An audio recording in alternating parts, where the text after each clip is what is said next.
사람들은 미래에 대해서 궁금증이 많습니다. 저도 미래에 대해서 알기를 원하고 또 이 세상이 어떻게 흘러가고 이 세상이 어떻게 끝나게 되는지 또 그 세상이 끝난 후에 개인적으로는 개인의 죽음 후에 또 이 세상이 끝난 다음에 이 세상 끝난 후에 과연 어떤 일이 벌어질까 라는 것에 대해서 궁금증이 없는 사람들은 아마 아무도 없을 겁니다. 그래서 많은 어떤 종교 서적들 또 예언서들 이런 것들이 시대 속에서 항상 베스트셀러가 된 적들이 상당히 많이 있었습니다. 우리는 미래를 알지 못하기 때문에 미래를 예측하고 미래에서 얘기하는 것을 우리는 좋아하죠.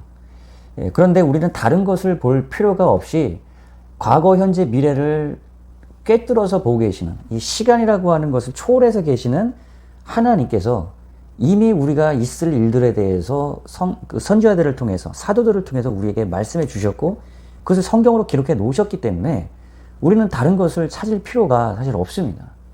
물론 이제 미래학자들이 쓴 글들을 우리가 참조하면서 성경과 어떻게 연결되는지를 살펴보는 것, 저도 상당히 흥미있게 그런 일들을 하고 많은 책들을 봤는데요. 필요할 수 있지만은 가장 기준이 되는 교과서인 이 진리가 되는 이 성경을 우리가 명확하게 아는 것이 중요하고요. 그래야 우리가 속지 않고 우리의 인생을 살아갈 뿐만 아니라 또 영원한 우리의 삶을 하나님 나라에서, 천국에서 누릴 수 있는 것이 너무나 중요하기 때문에 성경에 흔히 얘기하는 종말론, 영어로 이제 에스케톨로지라고 하거든요. 마지막에 있는 일에 대한 이야기, 이런 겁니다.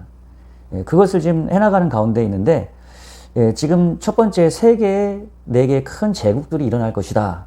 근데 그 제국들은 대부분이 이스라엘 백성들과 유대인들과 기독교인들에 대해서 굉장히 적대적인 핍박과 억압 속에서 신앙생활을 하게 되는 그러한 시대에 우리가 그런 시대를 시작으로 해서 그런 종교적인 이스라엘이든 그리스도인이든 믿음의 어떤 자유나 해방을 갈급해야 하던 그런 사람들에게 이 적그리스도가 그들의 해방자인 것처럼 메시아인 것처럼 나타나서 그들의 이스라엘을 향해서 그들의 대적들을 멸하는 전쟁과 함께 그들의 메시아와 같이 등장하는 것으로 많은 사람들을 또 미혹하고 그것뿐만 아니라 예수님과 같이 실제 죽었다가 살아나는 이런 부활의 모습을 통해서 그가 진짜 메시아, 진짜 하나님인 것처럼 등장한다는 것을 우리는 성경을 통해서 지금까지 봤습니다. 이분이 다니엘서 9장 27절에 그가 장차 많은 사람들과 더불어 한 이레 동안의 언약을 굳게 맺고 그 이레의 절반에 그러니까 이 적그리스도가 일어나서 전쟁을 통해서 이 나라들을 전 세계 4개의 제국들을 하나로 통합할 뿐만 아니라 이스라엘과 그리스도인들의 메시아처럼 나타나면서 이스라엘 백성들과 언약을 굳게 한다. 언약을 굳게 맺는다는 것은 언약을 이미 약속해 놓았던 언약을 이루시고 그러니까 이미 약속해 놓았던 언약을 굳게 이루고 완성하는 것처럼 그가 행함으로 이스라엘 백성들에게 성전 제사를 회복시켜 준다는 거예요. 이때 이미 그러니까 예루살렘에는 성전이 서 있겠죠. 지금은 성전이 없잖아요. 이스라엘 백성이 어느 때 가서는 성전이 쓰게 되면 상당히 우리는 이 성경이 말하는 예언 마지막 시대 7년의 시대로 굉장히 빠르게 가깝게 진행해 가고 있다는 것을 우리가 예상해 볼 수 있는 것이죠. 어쨌든 성전이 서야 거기서 이 적그리스도는 제사를 회복시켜 준다는 겁니다. 그러나 7년의 반 포인트가 되면 그 예물을 금지하고 거기에 포악하여 가증한 것이 날개를 위하여 쓴다. 우상이 쓰게 된다는 거야, 이 표현을. 하나님이 아닌 다른 어떤 것이 하나님의 자리를 서게 되는 것을 이 가증한 것이라고 이렇게 표현하거든요.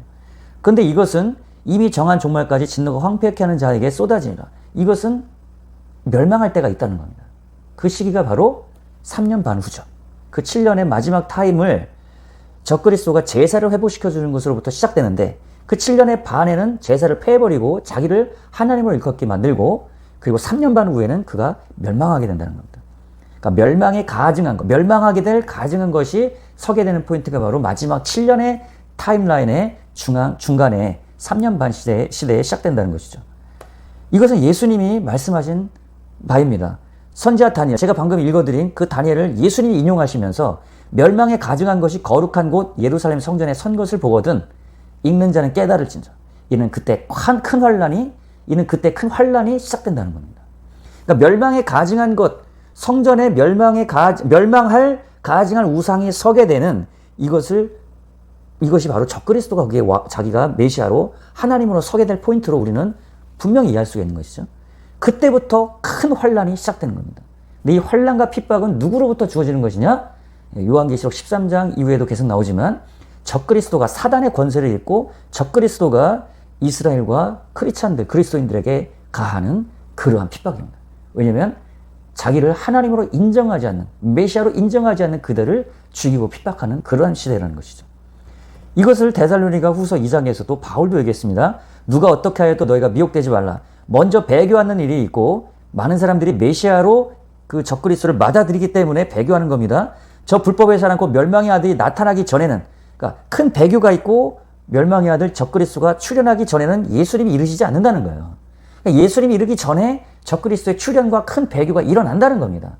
그러니까 여러분, 저는 이제 신앙생활 이런 얘기를 많이 듣거든요. 뭐 대지진이 일어나거나 지금과 같이 이제 큰 홍수가 나가지고, 그리고 좀 막 폭염이 어마어마하게 지금 유럽을 지금 강타하고 있잖아요. 우리나라도 굉장히 덥지만은, 유럽에 지금 40도 넘어서 수천 명이 지금 열사병으로 죽는 그런 일들이 지금 일어나면 우리가 뭐라고 얘기합니까? 말세가 가깝나 보다. 이런 얘기를 많이 하잖아요. 그럴 수 있지만은요, 성경에는 기후가 뜨거워서 말세가 아니라 분명히 예수님 오시기 전에 적그리스도의 출현과 큰 배교가 있다라는 겁니다. 이것이 일어나는 것이 마지막 때에 분명히 예수님 말씀하신 사인이라는 것을 우리가 기억해야 되는 것이죠. 이것이 없이 마지막 때다, 이것이 없이 지금이 진짜 주님 오실 날이 가까웠다, 내일 한 달 후, 2년 후, 이렇게 얘기하면 여러분 그것은 성경적이지 않다는 것이에요. 주님 오실 날에 가까울 수 있겠지만은 우리는 성경을 근거로 얘기하는 것이 중요합니다. 왜냐하면 이렇게 얘기했을 때 많은 사람들이 진짜 적그리스도가 출현할 때 하도 많이 들어왔는데 진짜 예수님 오시지 않았어. 수십 년, 수백 년이 됐어도. 그럼 진짜 예수님이 오실 때 그들은 옛날에도 그렇게 말했는데 안 오셨는데 이렇게 생각할 수 있다는 거예요. 마치 그 양치기 소년처럼 매번 거짓말을 얘기하다 보니까 진짜가 왔을 때 얘기하면 안 믿는다는 거예요, 사람들이. 그래서 여러분, 성경을 근거로 우리는 분별하고 얘기할 수 있어야 됩니다. 그 대적하는 자라, 그가 어떤 일을 하냐, 신이라 불리는 모든 것과 숭배함을 받는 것에 대항하여 그 위에 자기를 높이고 하나님 성전, 예루살렘 성전을 하면서 자기를 하나님이라고 내세운다는 거예요. 이것이 바로 멸망에 가증한 것입니다. 예수님이 말하고 다니엘이 말했던 것이죠. 자, 그런데 왜 이 적그리스도는 자기가 있었던 제사를 시작하게 해놓고 또 제사를 폐해서 자기를 하나님이라고 일컫게 만들었을까요? 이것은 바로 이미 선지서에 그렇게 예언되어 있기 때문에 적그리스도는 그것을 이루는 것처럼 행동한다는 것이에요. 실제 예수님이, 진짜 메시아 예수님이 오셨을 때 하게 될 일을 유사하게 그가 행한다는 겁니다. 이사야서 60장 11절 12절에 보면요, 먼 곳에서 내 자손과 그들의 은금을 아울러 싣고 와서 내 하나님 여호와 이름에 드리려 하며 이스라엘의 거룩한 이에게 드리려 하는 자들이라. 그러니까 메시아가 오시면, 이 이사야서 60장은 메시아닉 프로페시라고 해서 그 메시아에 관한 예언이에요. 그때 어떤 일이 벌어지냐, 먼 곳에 있는 수많은 열방의 영혼들이 은금을 싣고 와서 하나님께, 예루살렘 성전에 하나님 거하는 하나님께 예물을 드린다는 거예요.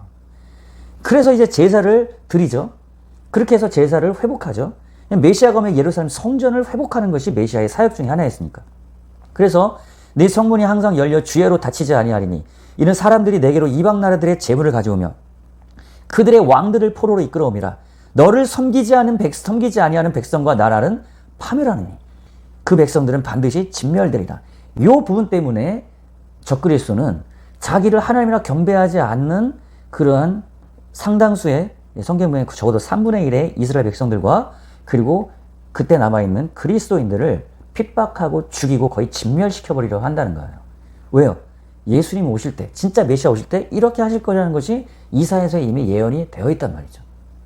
처음에는 제사를 회복시켜서 제사를 드리게 하지만 그 자신을 왜 하나님으로 일컬게 하느냐, 그리고 그것에 따르지 아니하고 그것에 숭배하지 않는 사람을 왜 진멸하려 하느냐, 바로 이사야서에 예언된 이 말씀을 이루는 것처럼 행동하기 때문에 그렇다는 거죠. 스가랴서 13장 8절 9절에도요. 여호와가 말하노라. 이 온 땅에서 3분의 2는 멸망하고 3분의 1은 거기 남으리니. 이것은 이스라엘을 향한 예언입니다. 내가 그 3분의 1을 불 가운데 던져 은같이 연단하며 금같이 시험할 것이라. 그들이 내 이름을 부르리니 내가 들을 것이며 나는 말하기를 이는 내 백성이라 할 것이요 그들은 말하기를 여호와는 내 하나님이라 하리라. 스가랴 13장은 마지막 때 있을 일들을 예언한 것인데 그때 이스라엘의 3분의 2는 죽게 된다는 거예요. 그리고 3분의 1은 거기서 살아 남는다는 겁니다. 그러니까 여기서 우리가 이해할 수 있는 것은 이 적그리스도가 3분의 2는 멸망시켜버린 죽인다는 거예요. 어떻게요? 자기 자신이 하나님이라고 할 때 부활까지 했어요. 그래서 진짜 부활하신 하나님, 부활하신 예수님 것처럼 그렇게 나타났습니다. 그리고 자기 자신을 하나님이라 숭배하게 만듭니다. 그러나 거기에 따르지 않는 이스라엘 백성들을 죽이는데 거기에 거의 3분의 2가 죽고 3분의 1이 남아서 그 핍박을 통과해 가게 된다는 거예요.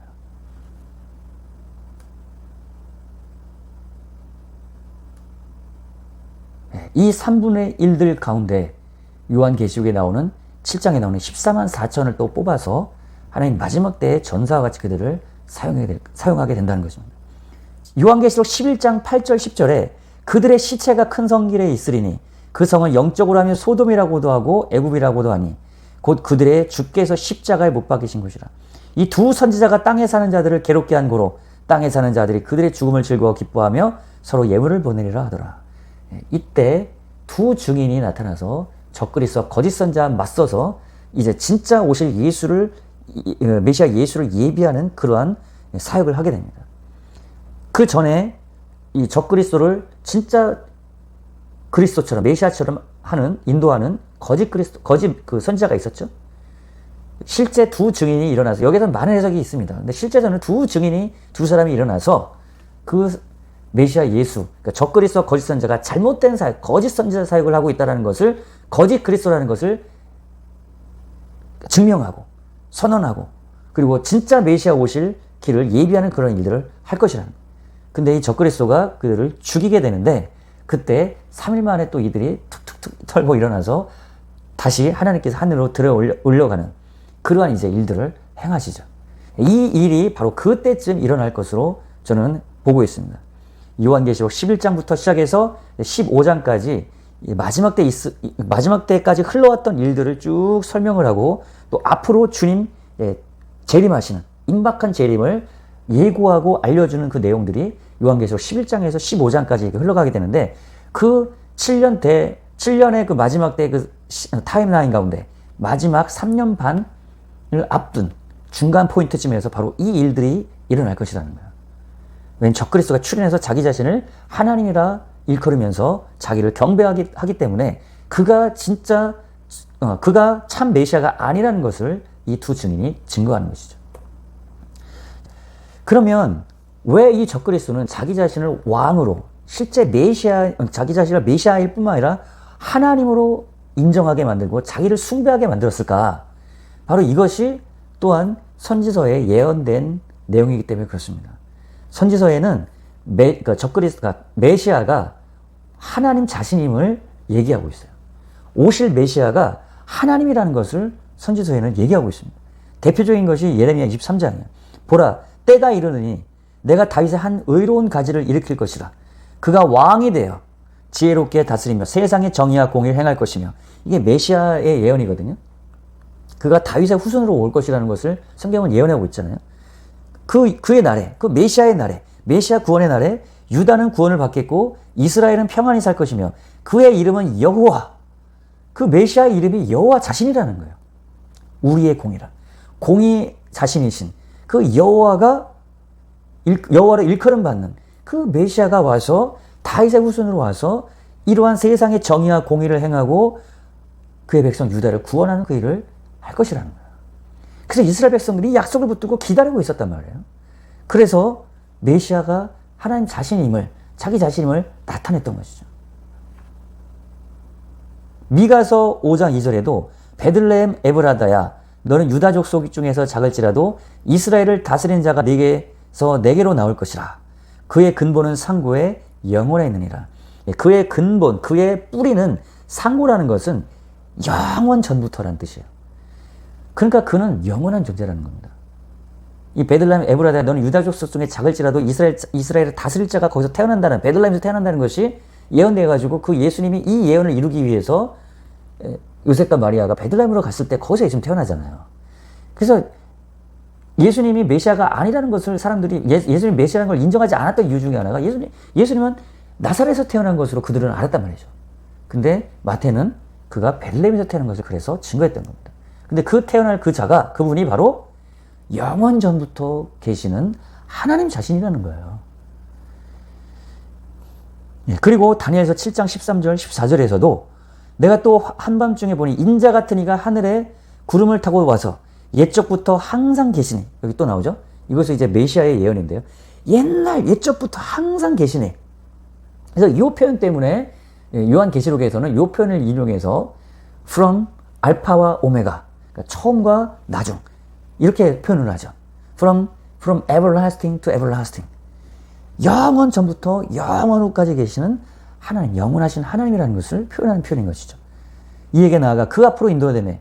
그에게 권세와 영광과 나라를 주고 영원하신 그 메시아 하나님 그 자체가 하나님의 그 본질이 되시는 그 메시아가 와서 그에게 권세와 영광과 나라를 다 주고 모든 백성과 나라들과 다른 언어로 말하는 모든 자들이 그를 섬기게 된다는 거예요.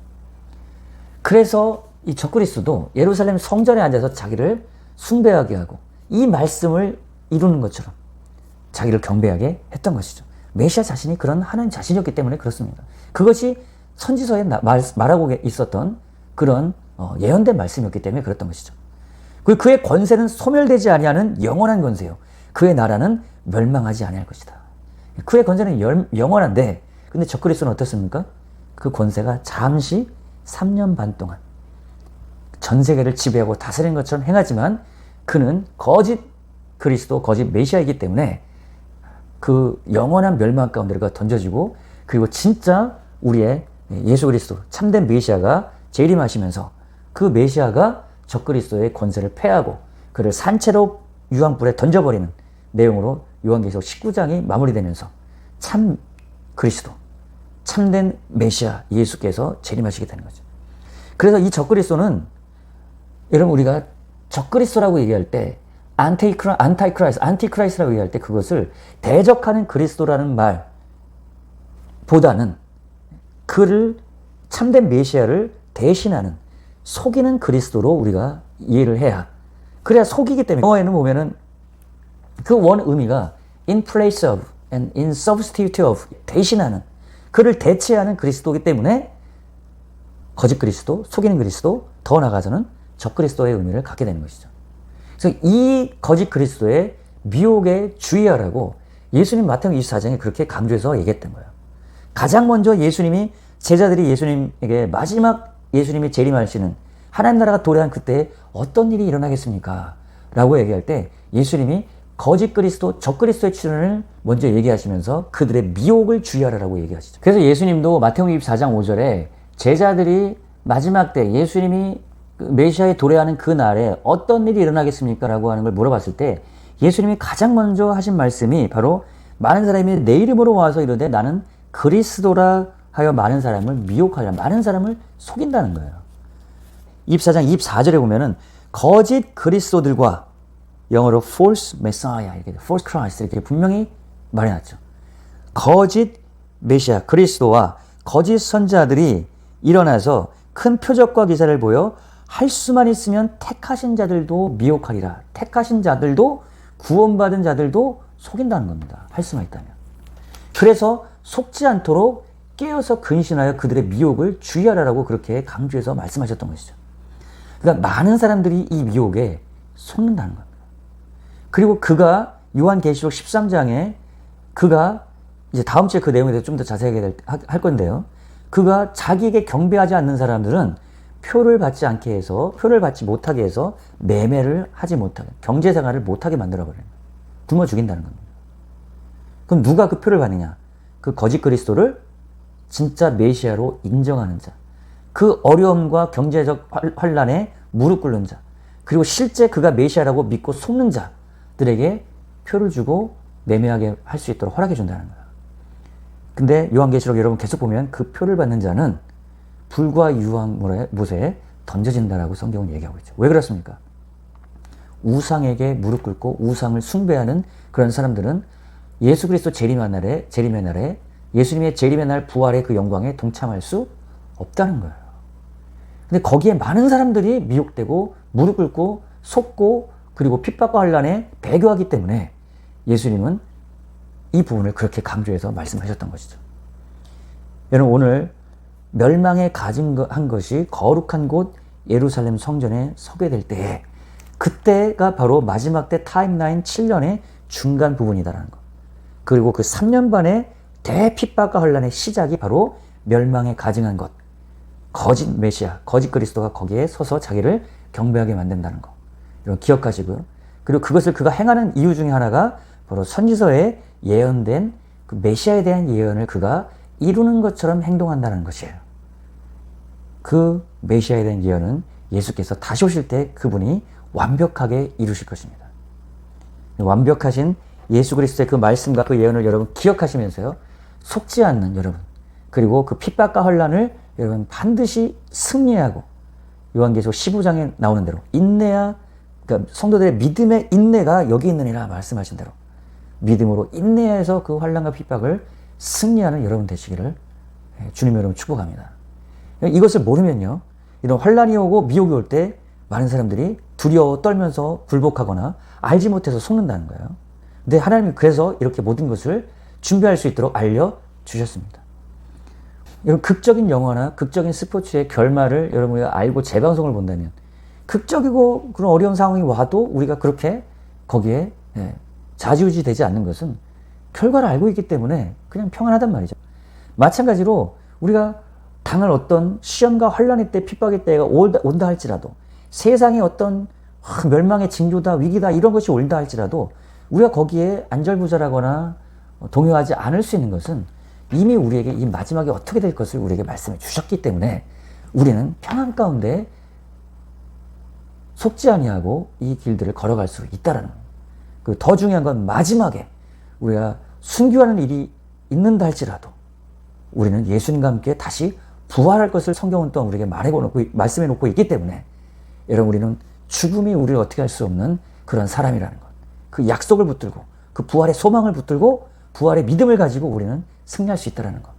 여러분, 그 약속 말씀, 그 굳건한 믿음 안에서 여러분 소망 가운데 승리하시는 여러분 되시기를 주님의 이름으로 축복합니다.